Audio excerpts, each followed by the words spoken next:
Dan perlu saya sampaikan, ini adalah kerja kolaborasi yang berawal dari Puspom TNI Angkatan Darat yang mengenai adanya peredaran tentang senjata api yang dilakukan oleh orang-orang sipil.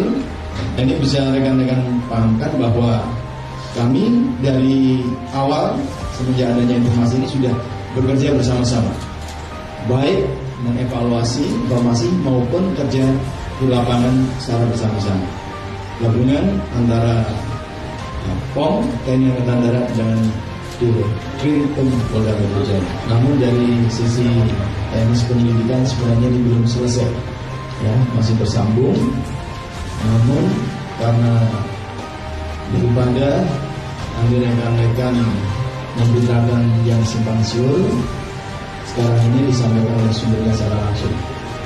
Di hadapan rekan-rekan bisa melihat beberapa barang bukti, senjata genggam, pistol, senjata laras panjang, disambungkan ada alat untuk melakukan modifikasi, beberapa butir peluru. Ini bisa disaksikan oleh rekan-rekan semua. Dalam hal jual beli senjata api ini adalah dokumen palsu.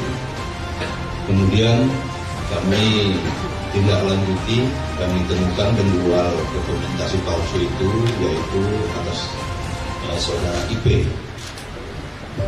Kemudian kami menggali dari saudara IP dan kami temukan WA dalam grup mereka ini terjadi transaksi persoalan jual beli senjata api.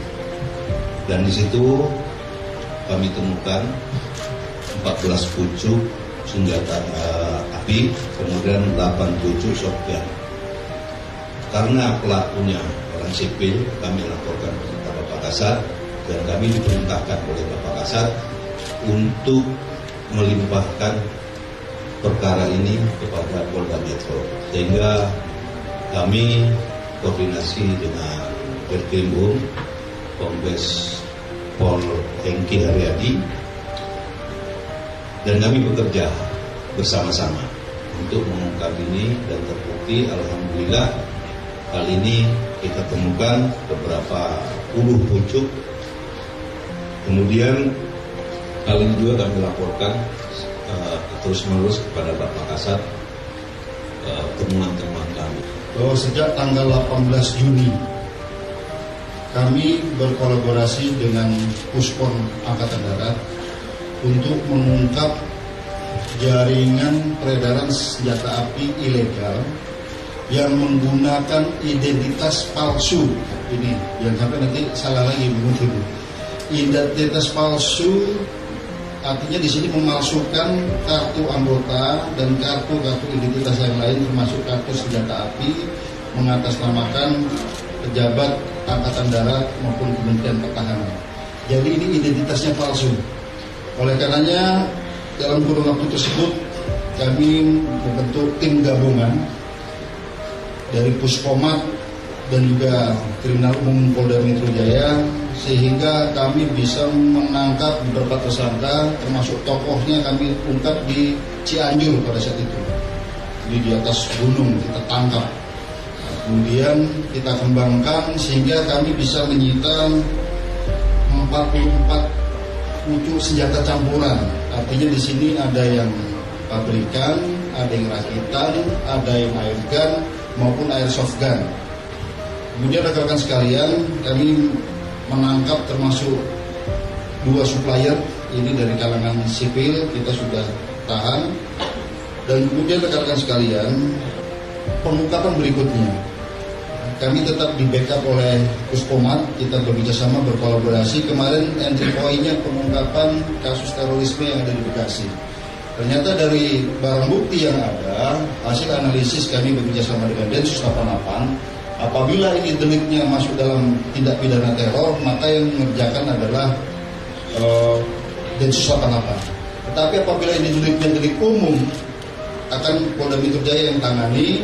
Dan ternyata kami temukan entry point baru lagi untuk mengungkap peredaran senjata api. Ternyata ada beberapa sumber penyuplai senjata api ini beberapa tersangka kita tangkap di Jakarta, baik di Jakarta, Semarang, dan terakhir ini bukan hanya penjual ya, tapi termasuk bengkel modifikasi yang ada di Semarang maupun di Sumedang. Dan ini kualitasnya cukup baik, namun nanti akan diteliti lebih lanjut oleh Puslapor. Kemudian rekan-rekan sekalian, dari hasil kerja kolaborasi kami dengan Puspomar, kami temukan beberapa hal yang mungkin yang menjadi temuan kita yang baru di sini. Yang pertama, jual beli sekarang sudah melalui platform market e-commerce, ya, pakai Tokopedia, Shopee. Nah, di sana seolah-olah yang penjual ini menjual barang-barang airsoft gun atau senjata airsoft gun. Ternyata faktanya bukan hanya airsoft gun, tetapi air gun dan senjata pabrikan. Ini fakta kita temukan. Dan pelaku kita tangkap kemarin karena ini termasuk delik umum. Penyuplai FNC dan G2 Combat sudah kita tangkap. Ini dari kalangan sipil. Ini melalui e-commerce dan mereka tidak saling bertemu. Ya, kemudian yang kedua di sini yang kita waspadai selama ini, ternyata benar faktanya kita temukan, ternyata senjata air gun ini bisa dimodifikasi menjadi senjata api dengan cara mengganti laras, ya, kemudian mengganti alat apa yang ada di dalamnya, ya, onder-onder yang ada di dalamnya. Kemudian ini kita temukan di pabrik Semarang maupun di Sumedang. Ini dirubah. Kemudian selanjutnya kita bisa menyita sampai sekarang itu sudah 25 pucuk senjata api.